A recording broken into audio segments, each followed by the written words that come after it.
Well, good morning. It's very nice to be here.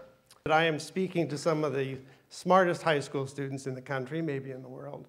So this is a very exciting opportunity for me to be here and to be able to share some of my journey with you and what I'm learning.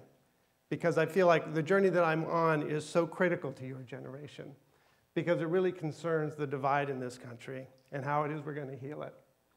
And it's not just a divide in this country, it really is a divide in this world. And this, I didn't expect to get emotional already, but this is critical that we figure this out. I think we all know that. We have to figure out how to get along. So, since August of last year, I've had the opportunity to travel a little bit around the country and lead a workshop that I developed. And it's called Difficult Conversations, the Art and Science of Learning to Think Together. And the focus of this workshop really is to explore 3 conditions that, if present, actually allow us to have productive, healing, constructive conversations with anyone. I'm very passionate about these 3 conditions. And I'm just going to offer them to you. You can think about them, and you can figure out if they make sense to you or not. But to me, they're critical, and they're worth really a lifetime of exploration. Before I actually share those 3 conditions with you, I want to just talk a little bit about the journey that led to them.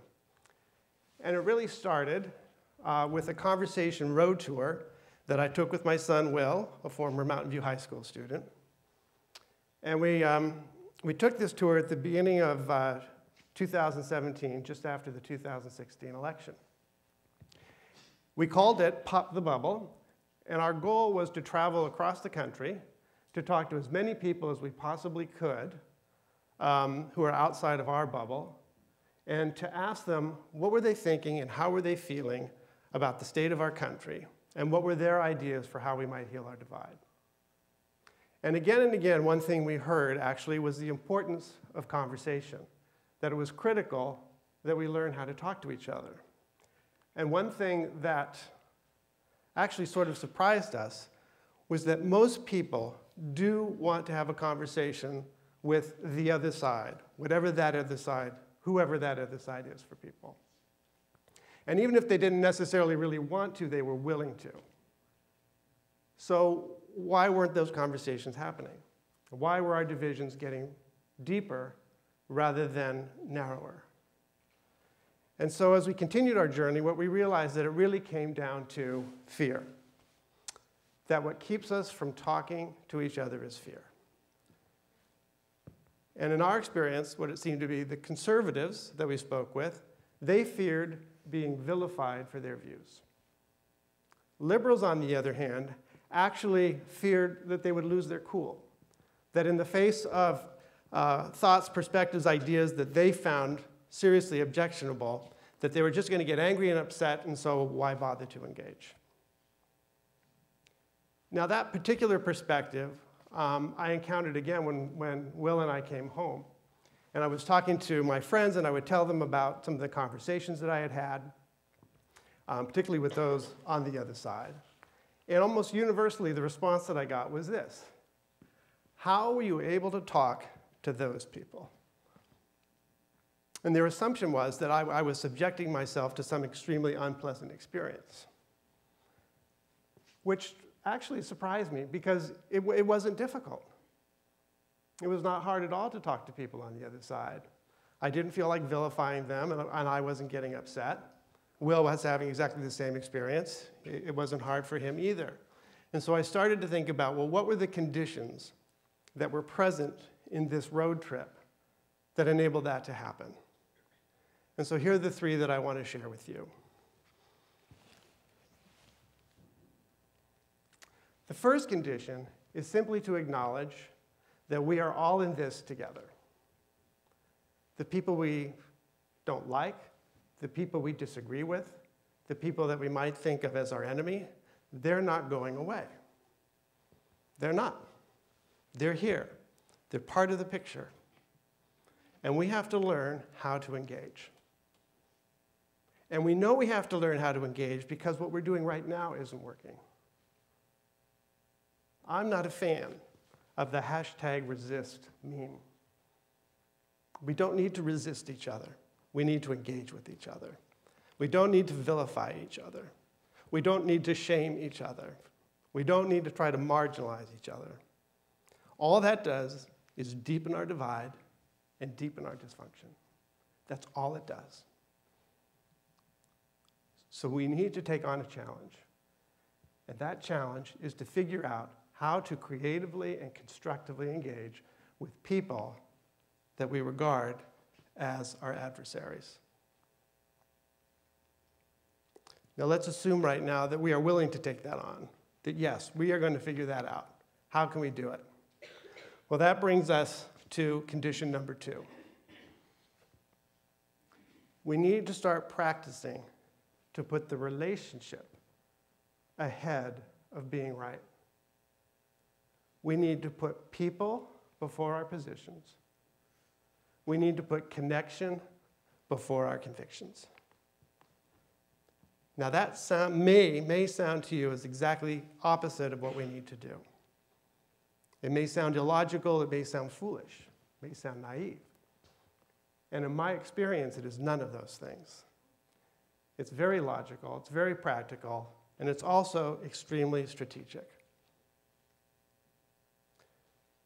Putting our relationship first doesn't mean we set aside our convictions or our positions.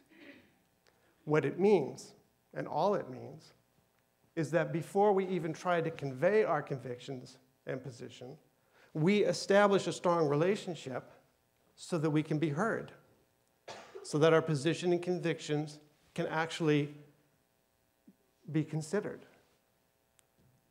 That's really what putting the relationship first means. But it takes work. We have to build up a spirit of trust. We have to build up a spirit of goodwill. We have to make a connection with people. One of the biggest mistakes we make, and we make it all the time, is we try to have a conversation about a heated, controversial topic with people we don't even know. We don't even know them. We have no relationship with them. The most relationship we have is that we happen to be passionate about some subject that we disagree on. That's not the foundation for a constructive conversation. We have to take the time to build the relationship first. And the way to build the relationship, probably the key word that enables us to build a relationship, is acceptance. To accept each other. That doesn't mean accepting their views or their positions. In our conversations, that was never a requirement. But we did have to accept them as people. We had to accept their humanity, and we had to treat them with respect. And when we did that, we had incredibly productive conversations. So that is prioritizing the relationship over being right. Now, that's not easy to do. It is not easy to build a relationship with someone who you feel is your adversary and is on the other side. So how do we do it? And that brings us to condition number 3. And I call this seeing beyond your story. We all have a story. And that story is the sum total of our experiences. And I want you to consider some of the factors in our life, some of the conditions in our life that determine what sort of experiences we have. Think about the family you were born into, the particular values of your family, the expectations of your family, the rules of your family. Think about your gender. That's a powerful determiner of the kind of experience you have in the world. Your race, your ethnicity, your religion, your culture, to name a few. Those powerfully shape how we see the world and how we interact with that world. And what happens is it creates a filter through which we see the world. In the workshop that I lead, one of the things I ask people to do is to draw or write their story on a clear piece of paper, acetate. And so they do it, and they write it, and they mark it all up. And then I ask them to look through it. And they get this visceral experience of looking through their story and seeing how it obstructs their vision, how it obstructs what they're looking at. And so when we are in conflict with somebody, what we need to do is, and this is actually where the problem comes in. I'm trying to get rid of my clicker. But when we don't know that we have a story, when we don't know that we are so conditioned by our experiences, we tend to look at the world like this. All we see is our story. And what we need to do, what we need to learn to do, is actually gain some distance from our story. We need to detach from our story. When we gain some distance from our story, what happens is we open up our perspective, we open up our field of view. We start to become more aware of how our story influences us, but also, very powerfully, we begin to see the stories of others. And it is by getting beyond our story and into the story of others that we are actually able to connect at the level of our humanity. We can actually move beyond our story, not have that be the thing that gets in our way, and connect with someone at the level of their humanity. Now, let me give you just one example of what I'm talking about. When my son was younger, same son, Will, he was in karate, and he was in a program to get his black belt. And in his program was a middle-aged man who was also in the program getting his black belt.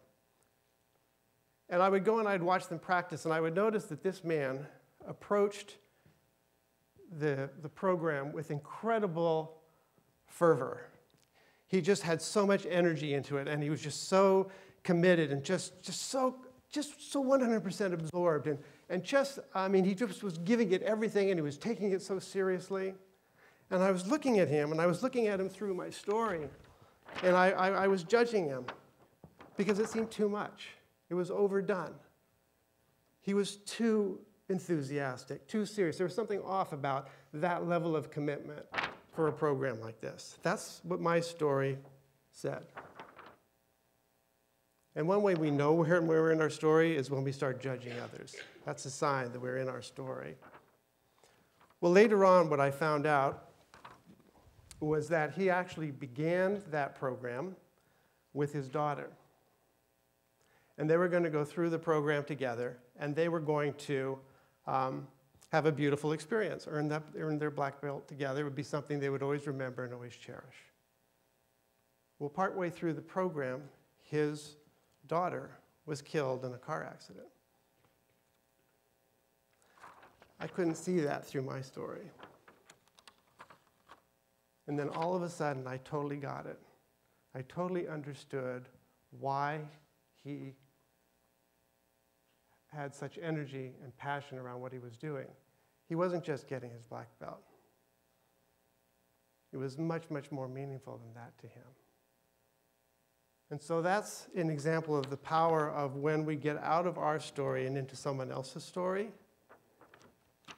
we're able to deeply understand why they do what they do. And when we understand why people do what they do, when we understand the story that's behind their actions, we understand them. And it develops that sense of our common humanity that supersedes, that transcends our differences.